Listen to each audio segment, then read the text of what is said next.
So, welcome to today's workshop. We're talking about all about how to uncap your business. So, how to really remove the ceiling on your income, your time, and your growth. For everyone that is here live, if you can find the chat box and let me know where in the world, where in Australia you're joining me from, as well as what your niche is, and if you do have a group program or a membership or like what your kind of offers look like at the moment. Thank you, Nikki. Thanks, Annie. And today is going to go for about 1 hour with some Q&A time at the end. So today you're really in the right place if you are a health professional. So dietitian, nutritionist, coach, PT, anything along those lines, it's all going to be really applicable for your business.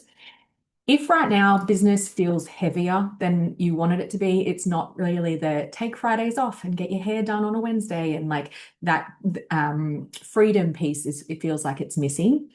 And you feel like you lack a clear strategy to bring in consistent clients, consistent revenue, and just feel secure in business, confidently knowing, you know what, I know exactly where my income is going to come from each month and that this is going to work and be sustainable.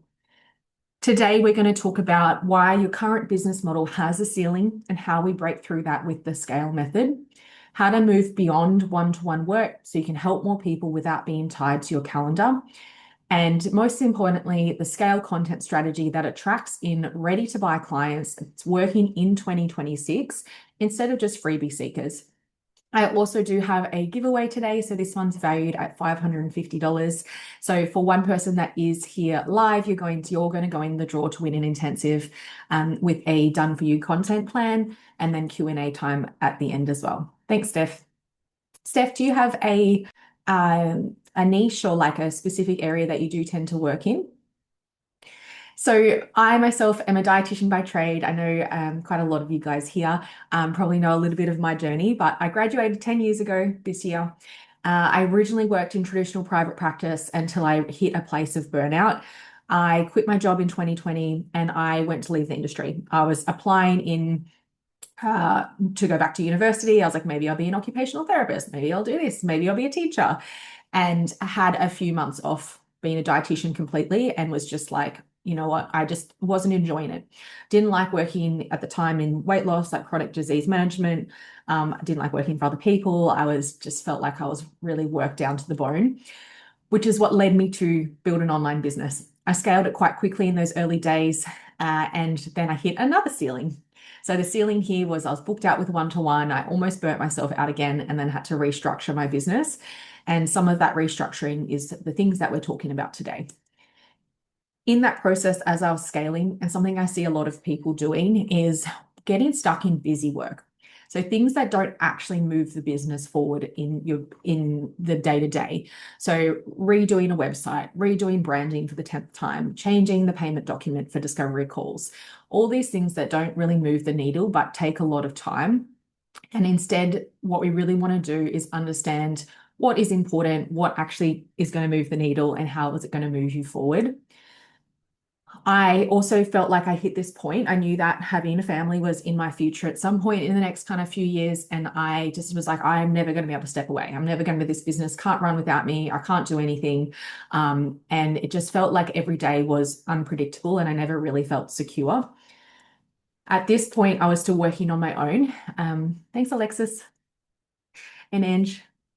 Amazing. So I could continue figuring out or I could invest in again. I made a very significant investment in business over those couple of years. So I spent $72,000 in business mentoring and learning strategies to scale my own business and help my clients do the same. This is the experience where I really felt like I went from like treading water and not sure if this is going to work long term to really feeling like a CEO. Things really kind of clicked, which came together for the business that I run now. I'm an equal provider at home. I have flexible work hours, so I see clients 1 to 2 days per week. I work from home. I have a baby now, and I'm able to work around her. I get invited to industry leader events. So like last year, I went to the Cobram Estate event. We bought our first home. I've been able to travel to multiple countries while working and bought my last new car in cash. And I've been able to help lots of other health professionals to do the same. So hit their first 5K, 10K, 20K months with this strategy. Now, I often talk a lot about $20,000 months. This is the place that I really built my dietitian business to. which is equivalent to a gross $240,000 a year. This is the number we're going to be talking about a lot today, but I also just want to say here, it's not like you don't have to earn that. Like you could earn $10,000 a month and be really happy in your business, and like that's fine. So something I often talk to clients about is like, what is your enough number? How much do you want to earn to have the life you want, have the balance you want, and to be able to still have that freedom piece? And that number looks different for everyone. But for the sake of doing a breakdown, we're going to talk about $20,000 months. So what that looks like is average $5,000 per week, $1,000 per day on a 5-day workday. So for yourself, in your current business model, seeing clients, whatever that your niche may be, how achievable do those numbers feel? Do you feel like, yes, 10 out of 10, I could easily hit those numbers? 0, not at all. Like it would feel pretty hard.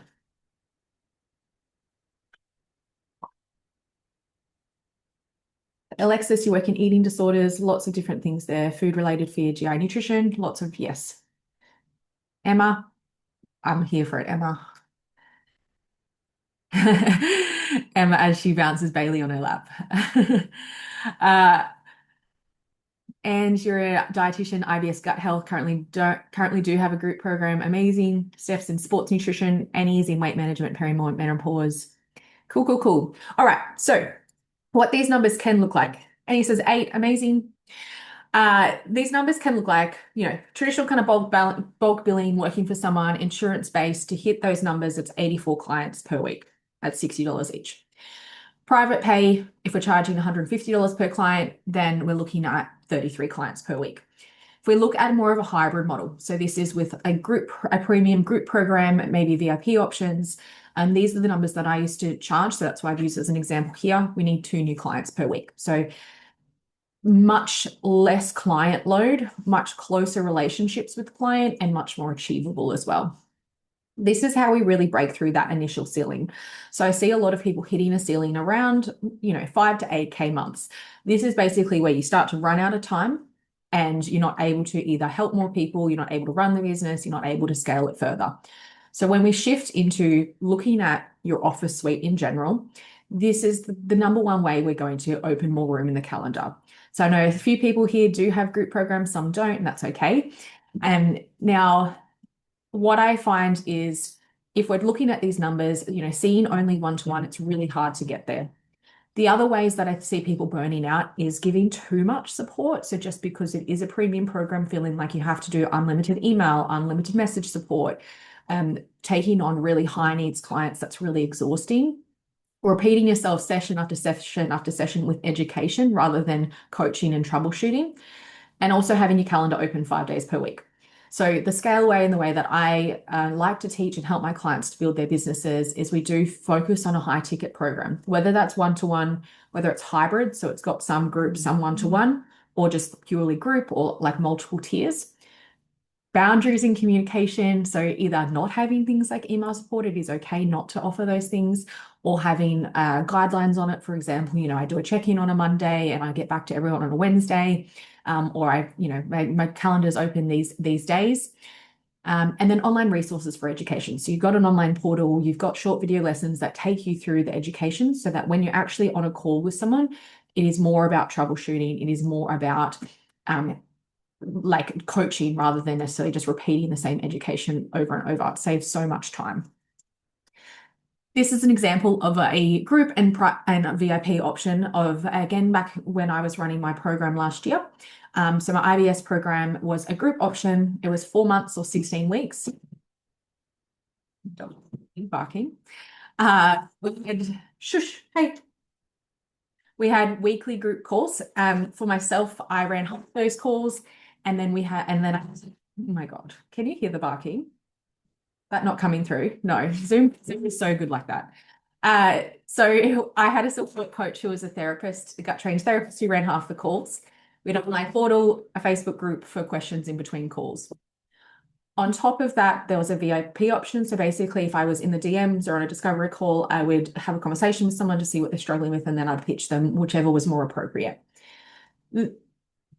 In this model of practice, I had multiple $40,000 months, average $20,000 months, 15, 25, all sorts of ranges here. And my calendar was very free at the same time. So I typically would have 2 group calls once a fortnight. I'd have Mondays for a content day.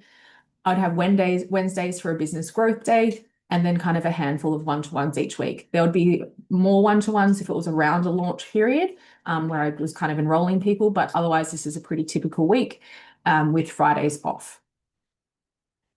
Now, when it comes to launching a group program, it's like, cool, that's nice. Love that for you. But what about how do we actually message this? How do we actually market it? A lot of the fears that I see come up, especially with health professionals, is this internal belief that one-to-one is better, that everyone wants one-to-one. So what if everyone wants one-to-one? What if I launch a group and only one person signs up or no one signs up?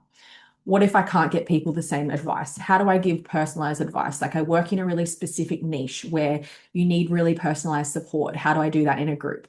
So how do I charge for a group versus one-to-one? How do I market it? And again, just that belief that maybe group isn't as good. And that always comes through in your messaging if you don't truly believe in it as a service.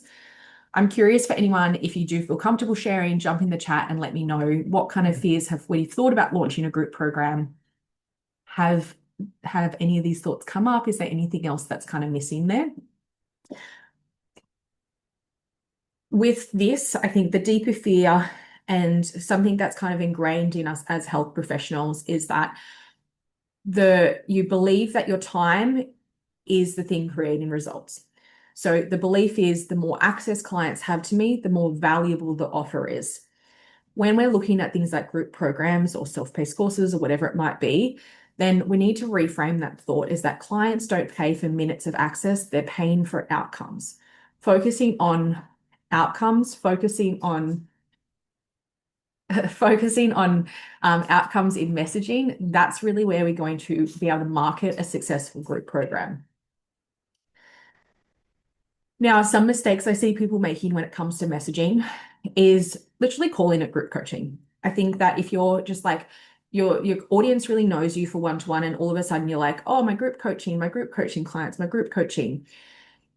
For some people, that puts in almost like a negative connotation with it, and people have preconceived ideas about it. Instead, what I like to do is we give the program a name, we build brand awareness around the program name. So it's like my scale client, my scale client, my scale client, instead of me saying group coaching. And then there starts to build this really strong brand awareness around your program name and the results that your program gets. Another mistake I see people making is pitching multiple offers or having too many offers, and people get confused. A confused buyer will never buy. A confused audience is not going to buy. So if you are on a discovery call in the DMs or in your social media and you're talking about your offers, what I recommend doing is we pitch one offer as the solution. So you use that conversation to figure out what they're struggling with, what their goals are, and then you pitch one offer as the solution. Don't be like, hey, well, I've got 1, 2, 3 options. And like, what do you feel like is the best for you? Because they'll get confused and then they'll make their own judgments there. And number 3 is advertising group or a self-paced course or whatever it might be as the cheaper option to work with you. By saying that, again, it puts a negative connotation on it and it doesn't seem as valuable then, or they might not believe that it will get results. For your different offers, we have different dream client profiles. And like for your group program, it is a different person to your one-to-one. It may be one-to-one is more of the like higher needs person or does need more personalized advice, and the group is someone earlier in their journey or at a different stage. So think about the stages of what they're struggling with. An example of that is with like a fertility dietitian. If you had a standard group program and then maybe a one-to-one program as well, the group might be someone who is in the early stages of trying to conceive. They've been trying for 6 months. They haven't fallen pregnant yet. They really need to do the basics of getting medical testing done, basics of nutrition. The premium program, the one-to-one option, may be someone who has been trying to conceive for longer than that. They are ready for IVF. They've done multiple rounds of IVF. They do need more of that hands-on, really close-knit support. Different dream client profiles, but different programs. Then we use that to do the marketing. So then if we're pitching the group program, we're shifting all your messaging to that dream client so that they are like, yes, this is the offer I need, regardless of how the support comes. Which comes into the point four there is like when you're selling, focusing on the features. So if you're like, cool, I've got this amazing group program, you're getting 10 calls, you're getting weekly support, you're getting all these amazing video lessons and all these amazing recipes and meal plans, but you're not actually talking about the transformation, the client results, the outcomes. So this is when it's coming to selling premium programs, this is really what's a big factor of it. It is how are you actually going to help someone reach their result? How are you going to transform their life? And that's what we focus on inside of content and marketing, wherever that is in the funnel, whether that's an email, whether that is an Instagram post or a story, or whether that is a webinar. Like this is really what we want to focus on. Now, I shared these numbers in an email maybe a month or so ago, but I just wanted to highlight what is possible because there is such a range in this place and there's no right or wrong when it comes to charging. But you have peers in this space that are charging up to $5,000, $6,000 for programs. So I've seen this in the gut health space, I've seen it in the weight loss space, I've seen it in the perimenopause space, I've seen it in the fertility space. So ranges from $1,000, $5,000, even more than that.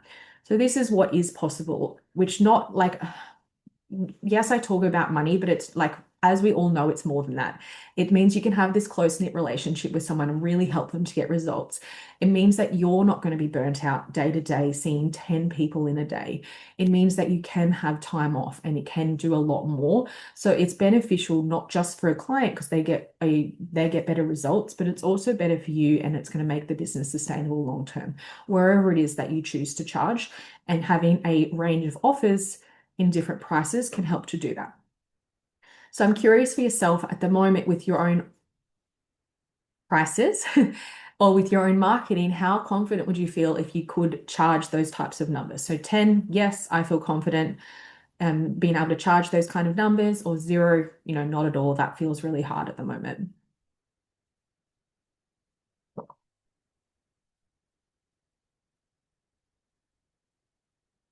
6, yeah. Emma, 10, yes. Amazing. And I think Alexa's 8, amazing. Annie, 8, yes. 7, cool. That's not bad.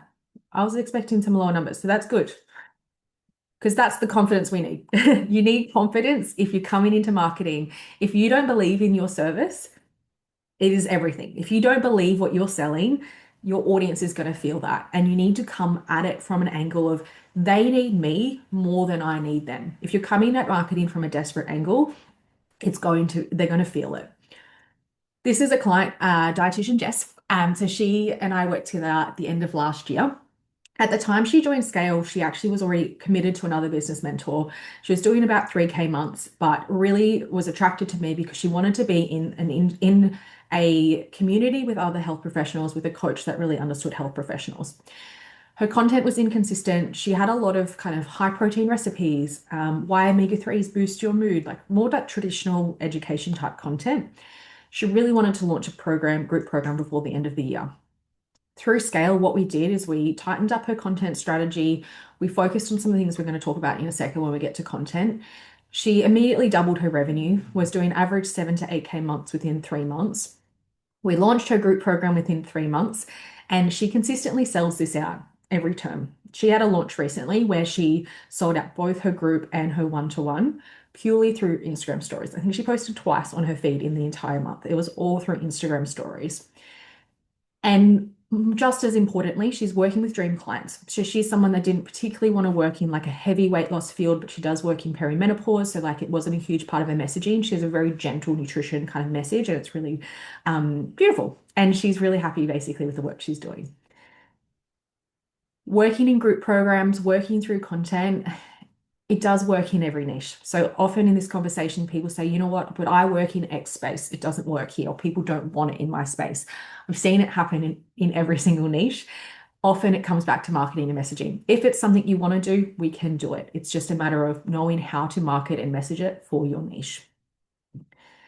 Now, shift 3. So we've only been through shift 1, but I pulled this one in because I'm only going to briefly touch on this and then we're going to go into content in more detail.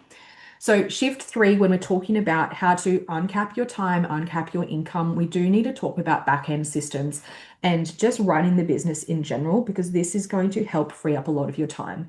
If you're spending a lot of time manually doing things, so sending out welcome emails, sending out welcome check-in forms, I don't even know what else, like basically just manually doing stuff, then we need some automations, we need some AI, we need some systems in place. So automations is when something is done automatically. So someone makes a payment, they automatically get an email, they automatically get their forms to book in, they automatically get a Zoom link, like all of that should be automated. Saves a lot of time. AI is something I know a lot of people feel differently about AI. I want you to think about AI is in multiple different levels. Level one is kind of where everyone seems to be using it. It is, hey, ChatGPT, write me a caption for this post, or like come up with 10 viral post ideas, or write this email for me. And then you go and do a lot of editing, and then you go and send it, and you upload it, and then you do a lot of the manual work still. AI can be used, there's something called AI agents. AI can be used as a little assistant behind the scenes that does so much for you, and this can save 5 hours, 10 hours per week. So, being able to integrate AI into your business in the back end of stuff, I like to think about AI shouldn't be the brain. It should be the one that's implementing stuff, and you are still the brain. So, you're still the brain for your marketing, and you're still the brain for your clients. It shouldn't be replacing those two things. That's what I really see in business. So, it can be a really helpful agent essentially for saving time behind the scenes. Launches and funnels. So there's different ways to do marketing. Like we can do really content heavy focus. We can also set up funnels in the background that sell for you, and your content directs people into that funnel. So this may be like an evergreen webinar. So you've done a live webinar, we put it on replay in the background, we put leads, feed leads into it, and that sells for you. So your job is really to feed leads into it and do discovery calls on the back end. There is other offers we can do like self-paced courses, memberships, meal plans, basically income that doesn't require your time. And then hiring staff is another really great place that a lot of people will reach in business. Usually when we're talking about hiring staff, I talk about what jobs do you enjoy and what do you not? Do you enjoy like a VA for like just general admin behind the scenes is really a low cost thing you can implement.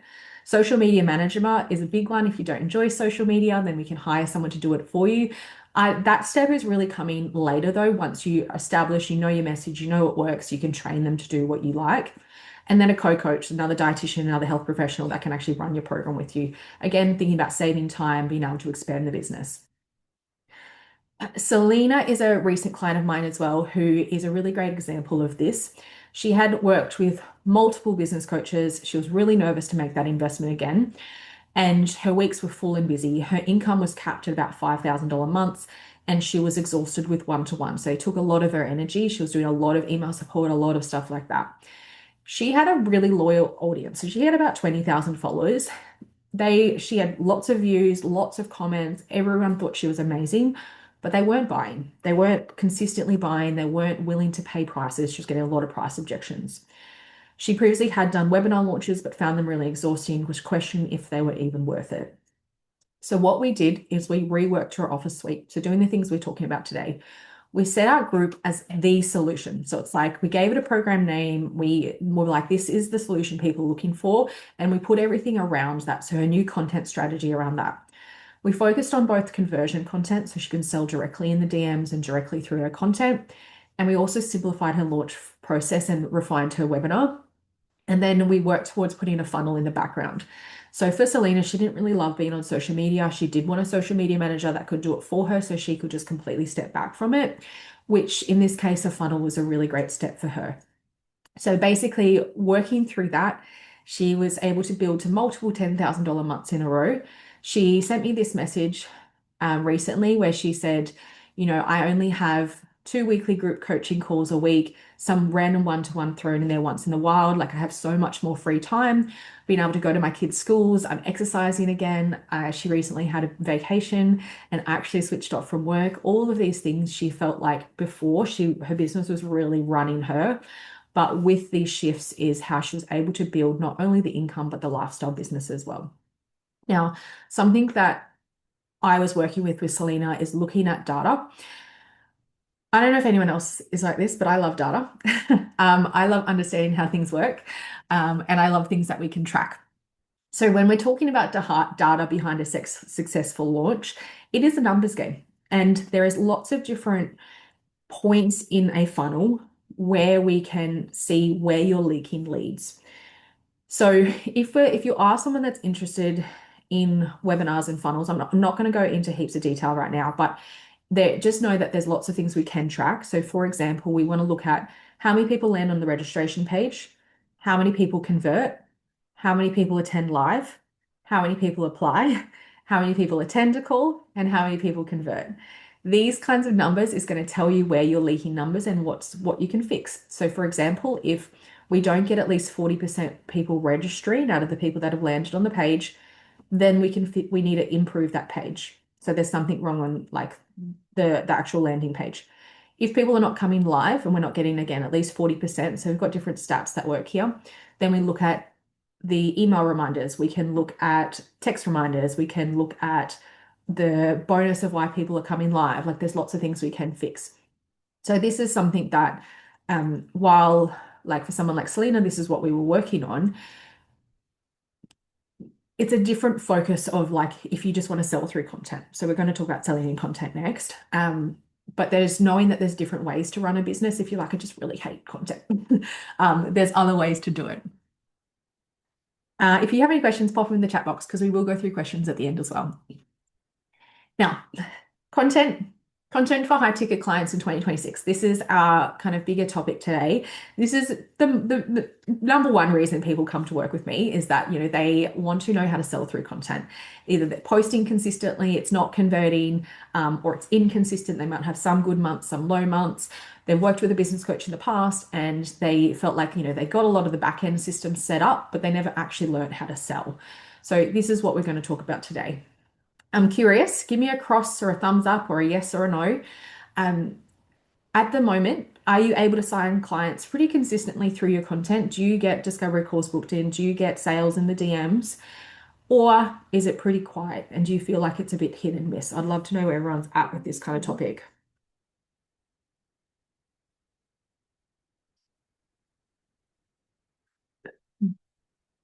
Alexis is very new to this. Yes, no problem. MRX, yep. In between, yep. Hit and miss. Yeah, hit and miss is common. So when we're talking about content and messaging, things that I personally don't not necessarily believe in, don't promote or don't do or don't recommend my clients do because it's a lot of energy. Sending out cold DMs, joining Facebook groups and like commenting on all the posts, your services. If you've got a lot of spare time, sure, but a lot of the time we don't. Spending money on Facebook ads without any organic content behind it. Facebook ads are not a solution and if there is not something backing it up. Just posting value, so just posting recipes, just posting education and just hoping the right people will find you. Copying other people's viral content, stalking your competitors to see what they're doing and then making your own version. All of these things are a bit of a band-aid fix. In terms of what I focus on is we want to understand how to actually attract in dream clients. So I really believe that we want to put content out that brings the right people in and that it is obvious that you're the solution that they're looking for. To do this, we need to understand the difference between attraction content and conversion content. Conversion content is what actually signs clients.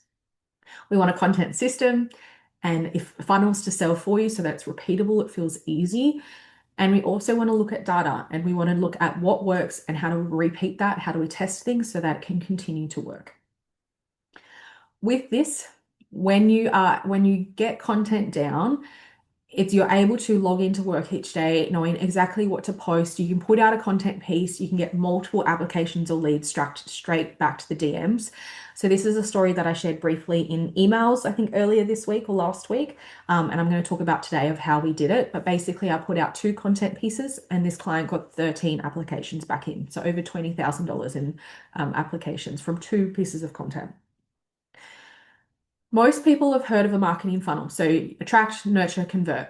The research point is something that a lot of people skip, and I think it is important. So we'll touch on that. But basically, when someone comes into your world, they're coming into your world through a funnel. something has attracted them in. So it may have been a reel, it may have been someone sharing your posts, it may have been you in a newspaper, like on TV, whatever it might be. And then they come into your world. We want to nurture them. You nurture them maybe through your content, it can be through email lists, it can be through something like a webinar, and then convert as well. There is different types of content that will hit people at different parts of that journey.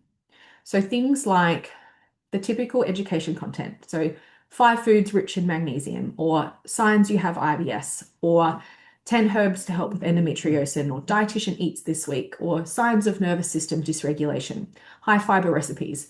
All of this is not conversion content. It is not coming out and saying, hey, I am able to help solve your problem. This is, I am the best at what I do and I'm about to change your life, right? It's kind of like, yeah, that's nice, but it's not really showing someone that you're the solution. What is also not conversion content is some of this stuff is closer, right? This is the closer stuff, but it's not quite there.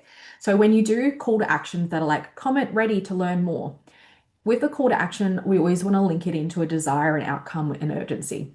So comment ready if you are ready to, what's an example? What niches do we have? Fertility. Comment ready if you want to, oh, maybe not fertility. It's going to say fall pregnant, but obviously we don't usually say fall pregnant. If you want to learn how to optimize your nutrition to fall pregnant before the end of 2026, or you can tweak that. The doors are open carousel. A lot of people do the doors are open carousel with like, oh, look at all this great information you get, and then they just reshare it to your stories. It's not deep enough. Fake urgency. So if you're always saying limited spots only, but you say it every single week, or you don't say how many spots, I think we always want to be more specific with how many spots you do have and be genuine about it. Otherwise, don't say it. Not following up or addressing objections. If you get in a bit of a mindset of like, if they're serious, they'll know, they'll apply to work with me. This is true to some extent, and I do believe in that with the traction content, but people are also busy, so you're allowed to follow up. We also want to address objections in content. ManyChat, auto triggers. I don't mind ManyChat for a freebie. So if you're sending out some sort of freebie, but if someone's applying to work with you, I don't think ManyChat is, unless you really don't have a choice in terms of time.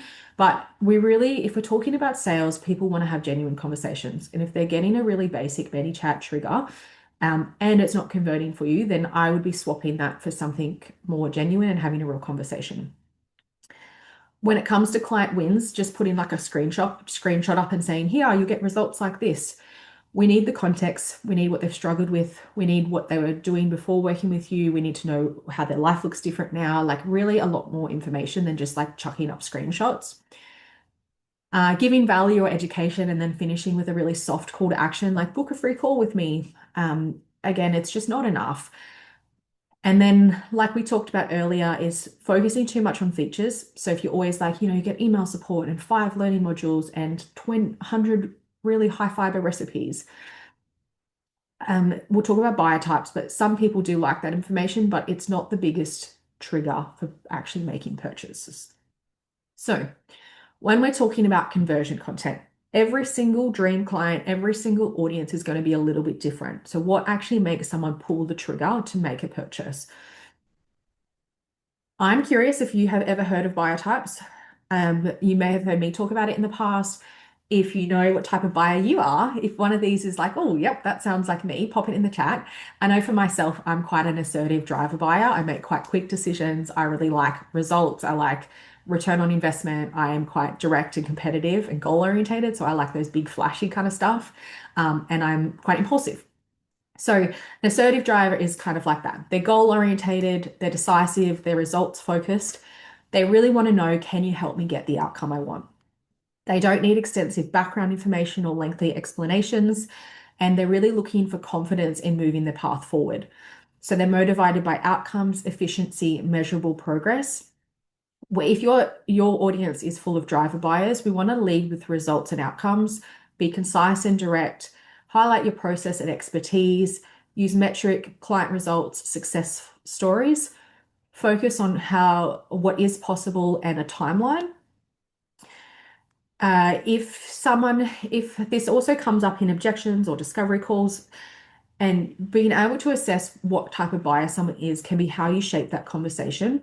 So if someone says, I've tried everything before, how is this program different? How can I expect results?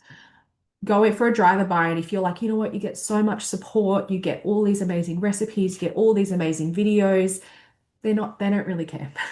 They really want to learn about the outcomes, your framework, the results.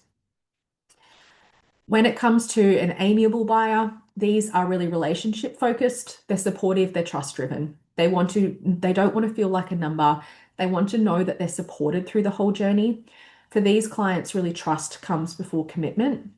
So if we talk about how to sell to them, we really want to slow down, build genuine rapport, ask thoughtful questions, listen carefully, demonstrate empathy and understanding, emphasize support, accountability, and partnership with lower pressure to actually buy. So for these guys, you don't want to be too pushy. You rather than tell you directly, rather than if you're like too direct, they may withdraw. So it's more about support here. If you have someone that is in your DMs or on a discovery call and they're like, okay, but how many calls do I get? What does the support look like? How do you help with this? They like those details about the support. This isn't necessarily hesitation. What they're trying to determine if they're going to feel safe and supported in your program. So providing reassurance on these details is how it's going to help them to move forward. Expressive buyers are enthusiastic, they're future focused, they're motivated by possibility. So, for example, in the weight loss niche, they don't just care about the weight loss, they care about confidence and freedom and energy and this version of themselves they're going to become. So, they respond really strongly to stories, transformation, and vision. So, here we want to use storytelling, client examples, paint a picture of what's possible, focus on the broader impact of achieving their goals. They connect with that emotion, the vision, and possibility before they necessarily connect with data. So, and then analytical is they love the details, they're thoughtful, detail orientated, evidence driven. They like to understand how and why something works before they make a decision. They like to be highly informed. If we're talking about like a launch week, in the first like 24, 48 hours, the driver buyers often pull the trigger first. They're like, oh, I'm excited, I'm going to jump in. An analytical buyer often will sit back and listen and they'll want to know all the details. They want to know how it works. They want all of that information before making a purchasing decision. So the type of content that speaks to these type of buyers is different. I'm curious, does anyone here relate to one of these for their own purchasing decisions?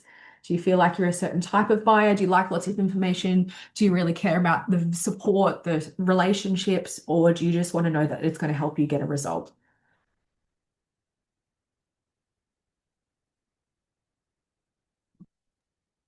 Are we all right to come off mic? I think for me, Yeah. I'm a little bit of everything. Sorry, I was Yeah, going to be like, going to write this as an that's essay okay. or not.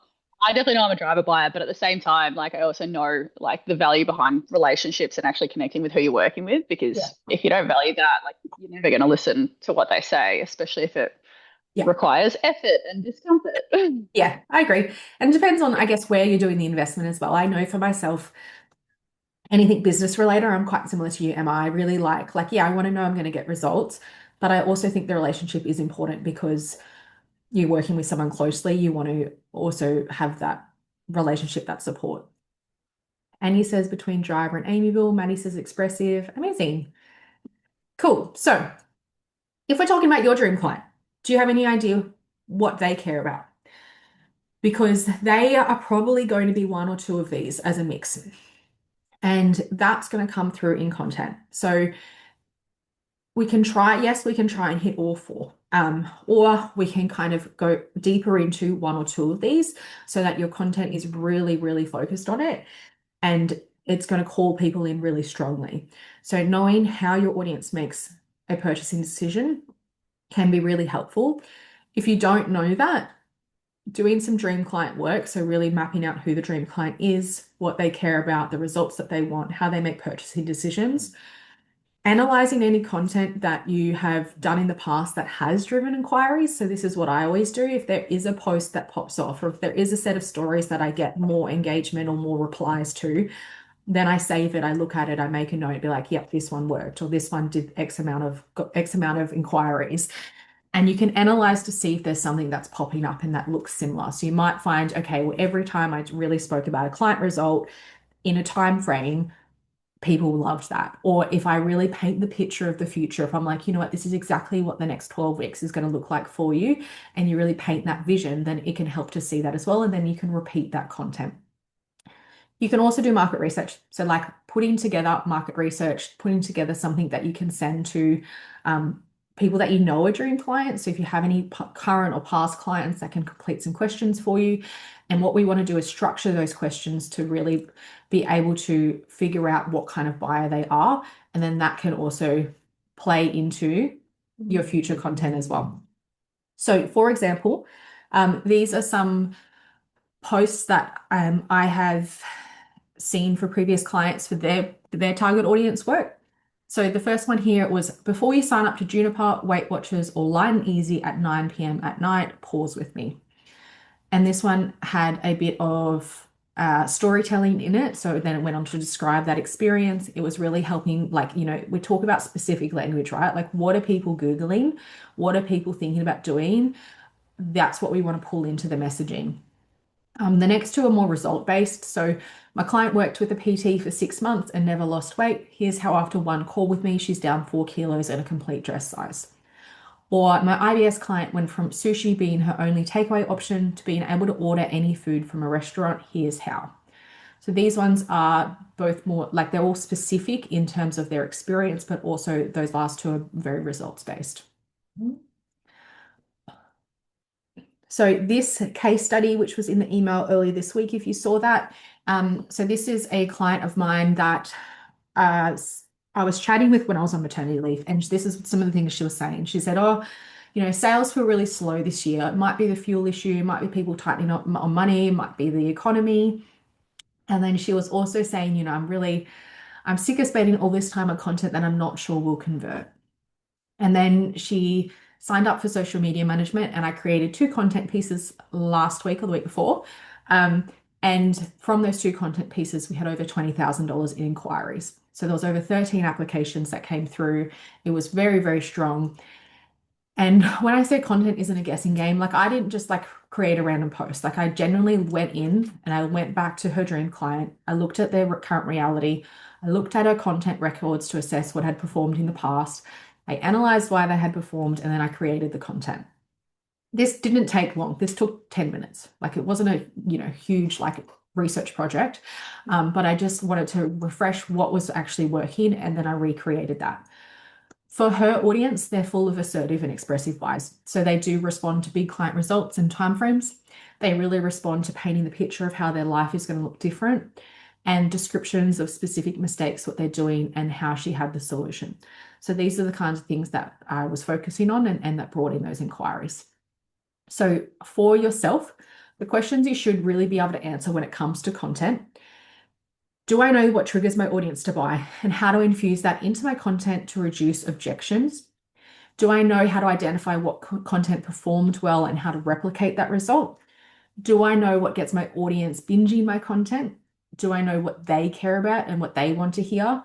That's an important one. I think a lot of times I see health professionals focusing on what you care about, like what you want, what you think they care about, but come back to what does the client want to hear? What is most important to them? And that's what we infuse through.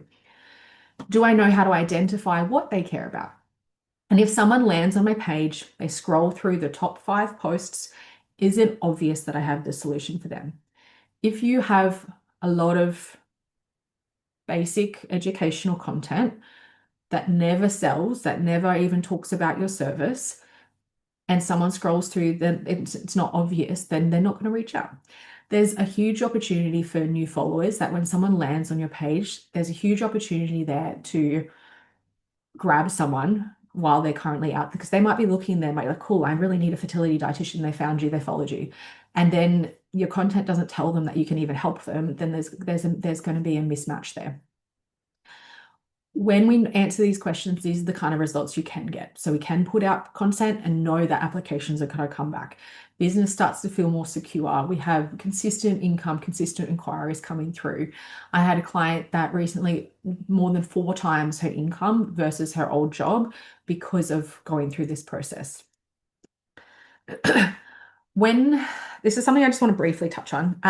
We see a lot of perfectionism and content paralysis in health professionals, which means putting that content is hard because there is so much nuance. There's so much nuance when it comes to, "Oh, I don't want to share this client result because it doesn't apply to everyone, and I don't want to promise a result." Or I don't want to share this opinion because I don't want to upset anyone and like it doesn't apply to everyone and like all these kinds of stuff. And it's one of the reasons that your content is so watered down and doesn't stand out is because there's too much perfectionism and too much nuance. And we do need to work through that. I think we want to establish, like, it's never, obviously we're always sticking to your ethics and we're always sticking to things you believe in. It's not like you have to lie about anything, but I do believe that a lot of health professionals need to be firmer in their opinions and prouder of their results and more confident in what they're selling. And that makes a big, big difference, purely that confidence. I don't know if anyone's seen this person on Instagram. So Millie, called the Pocket Psychologist. She has really engaging content. But she did a reel recently that was like she was putting sticky notes up on the wall, and she said the solution for perfectionism is messy action. And I think that that's a really important message for content. It's like, I think if you're stuck in content paralysis, or stuck in perfectionism, then taking messy action and just putting it out, like post the piece of content, create schedule, move on. Even doing a volume game of posting more content to build that confidence and just taking messy action and not putting so much pressure on each post to perform, or like analyzing the analytics or analyzing stuff after you've posted. Like, don't worry about it. Post, move on. Taking messy action when it comes to content will make a big difference. Now, if you are someone who is struggling with your sales, you're struggling with your content, you feel like you can't answer those questions, then this is something that I can help with. So I have been talking about this a little bit on Instagram recently, but I do have a program called Scale. This is a sales and marketing program for health professionals who want to build out their content, their marketing strategy to drive thousands of dollars in revenue. I have two tiers. Tier one is for the more earlier stages in business. So you want to make consistent content and consistent sales online. It's a 3-month program. Tier two is really that next level. So yes, we do look at content, but we also look at expanding your programs. If you are interested in a group program, we look at things like webinar funnels. We look at AI. We look at back-end systems to really take the business to the next level. But if you don't have consistent sales yet, then I do recommend tier one because that's where we get the foundations in. Included, we do have regular calls, content reviews, daily messaging support, online videos, all of that kind of stuff. Like I mentioned earlier, the number one reason that most people join me is they've worked with another business coach and they feel like they weren't actually taught how to create conversion content or how to actually make sales. So they might have emails set up, they might have a beautiful lead magnet, they might have a website, but they don't know how to make repeatable sales. They're posting on Instagram and things don't feel consistent or repeatable or scalable. They want more income, but also value more freedom and time in the calendar. We're not here to run businesses at 80 hours a week. We do care about things like being able to see your kids and to be able to take holidays or whatever it might be. They want to help people, but also enjoy their work with dream clients and work closely with people, not just doing the volume game of seeing 15 people a day. And they want to be supported by a coach with a health background and peers with a common goal as well. So I do have two tiers. I have already sold some of these spots behind the scenes, so I've got 4 spots left in each tier. Tier one, like I mentioned, it's about consistent posting, consistent clients, and consistent income. So really, this is perfect if you're ready to shop consistently on Instagram without second guessing everything you post. You want to learn how to communicate your value clearly so clients understand why they should work with you. You want to build confidence in content, messaging, and sales, and create a repeatable content system so that Instagram no longer is stressful, it's more of a reliable client generation channel. Carolyn was a client that went through tier one. This was previously the content mentorship. So she's someone that's been in the online space for a long time. In that 21, 22, 23 era, clients were pretty consistent. But as we saw a huge shift in content, her sales dropped. We spent 3 months at first just really working on her content, and she started signing clients directly in her DMs. Her previous launch, she saw one person came in. In the first launch together, we saw 8 clients come in, and her content just really felt alive again. So that's really what we focus on in that first 3 months. It's really about consistent posting and consistent clients, consistent messaging.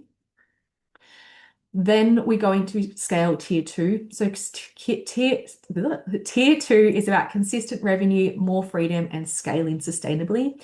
So if you do have inconsistent sales, or if you're in that feast and famine mode where you may have a really good month and then followed by 2 months of really quiet and you don't feel predictable and you don't feel confident, we also look at things like expanding beyond one-to-one offers, so programs, groups, passive offers.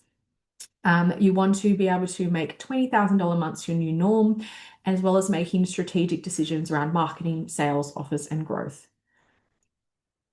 This is the recent dietitian who was inside a scale tier two. When she first joined, she was doing average kind of 5 to 8K months, but had hit that plateau we talked about today with the income and with the time. She was wasting hours and hours on content and was really full with one-to-one work. She was busy but felt stuck. After scale and working through this together, she had multiple $15,000 to $20,000 months. She is seeing clients just 2 days per week. She was able to hire a social media manager and a house cleaner, as well as booked a holiday. So, that freedom piece is something that I think is really important. Behind my own businesses, it's exactly how I've been able to get to where I am now, and previously had a community of over 50,000 people. I was able to consistently go viral and consistently bring in those $20,000 months. Something that I also do offer inside of all of my coaching programs is weekly content reviews. So if you don't just get one random audit for the whole 6 months you work with me, every single week you can send me content, you can send me sales pages, you can send me emails, and I'm there to really help you review that, give you feedback, and improve that every single step of the way as well. Now, for today, I have also added an extra bonus just for coming along to the workshop. So if you do decide to join either tier one or tier two, you'll get a bonus one-to-one intensive with me with a done for you content strategy. So after this one-to-one call, I'll help you to map out content ideas to suit your own audience and your driver buyers or whatever it might be, so that you know exactly what to post, can start bringing in clients and income ASAP. Now, we do have some time for questions. I want to move through to questions before we finish up with the time today.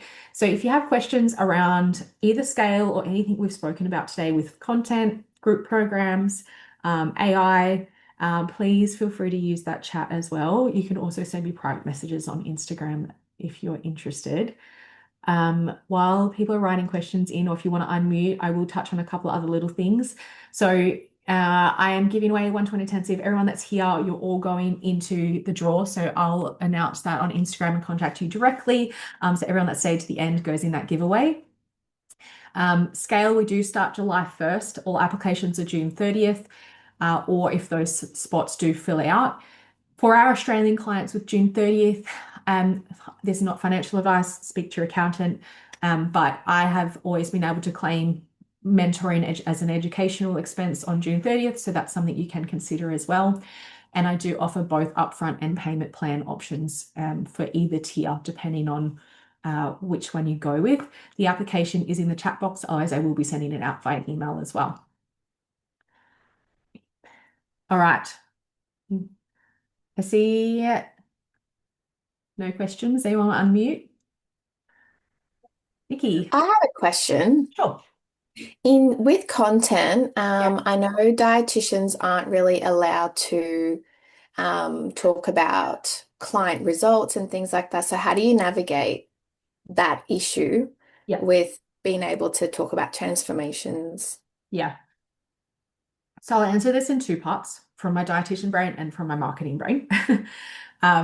My dietitian brain says it's hard and it sucks. And there's not with actual results, there's not a lot of ways around it. Some people choose to approach it differently. So some people choose to still post, some people choose to do it on stories, some people choose to do it behind the scenes, and some people choose obviously not to touch it. That's more of a personal decision. My marketing brain says kind of similar. It's like there isn't a lot that we can replicate for that tier. We just, if it's not something you're comfortable with, we just don't do it. And we focus on the other content pillars. We focus on the other stuff you can do. But it's a hard thing because client results is something that helps people to move, and client stories is something that helps. So for those that are in Australia as well as I believe Canada is the same, it's hard. Sorry, I don't have an actual solution for that one. It just sucks. So it's up to you and what you feel comfortable with. Yeah, that makes sense. Yeah, Thanks. that's okay. Anyone else? Emma? I think this is actually just stemmed from maybe a story of yours that I was watching earlier today, funnily enough. Yeah. Um, what do you feel like has been the biggest shift, especially around health practitioners or coaching-based content between, yeah, I guess kind of early 2020s, so 2021, 2022 versus Now. now? Yeah. That kind of time, the 2020 to 23, I mean, we see shifts in content every year, every 6 months, Yeah. but in that time, it was definitely a lot more um, education, kind of standard infographics. People, we saw a boom in these types of services from after COVID. And I think in that time, because it was more new, because people were less sold to, there was probably less um, of that they were more easy to jump into services. There was less trust needed. In this day and age, people need more trust. They really need to understand that you have the solution for them. And that's kind of how we see content shifted. And they like more storytelling, more client results, more deeper content because they need more trust, essentially, is the biggest shift, is how I would explain it. Yeah. Yeah, that makes a lot of sense. Yeah. Have you felt that shift? Well, because I mean, like obviously I've butchered my content, let's face it. But I'll happily admit that. And obviously like change in targeted demographics as well, admittedly. But yeah, it's been also nice like the last couple of years to kind of actually take a sit back and almost watch everything change without necessarily being a part of it. Yeah. And it's true, like you jump on socials and you feel like you're getting sold to by anything, everything, every Yeah. second thing, and obviously ads and stuff are nuts at the moment as well. Um, and yeah, I mean, obviously there's this talk of like a lot of people going back to analog in terms of like, yeah, literally seeing people in person again and all that sort of stuff as well. Mm. So yeah, I can imagine obviously people are feeling quite saturated Yeah. by all these different services, etc., available now. Yeah. I would say it's partly that. But at the same time, it's still very possible. Like I'm still seeing lots of Yeah. successful practitioners doing it. So I wouldn't let like the thought of saturation or anything. It's just that we take a slightly different angle. And in a way, I think, again, depending on who your audience is, but I definitely around driver buyers, like they just want a result. And if you can help them see that you have a solution, like they're very like open to purchasing.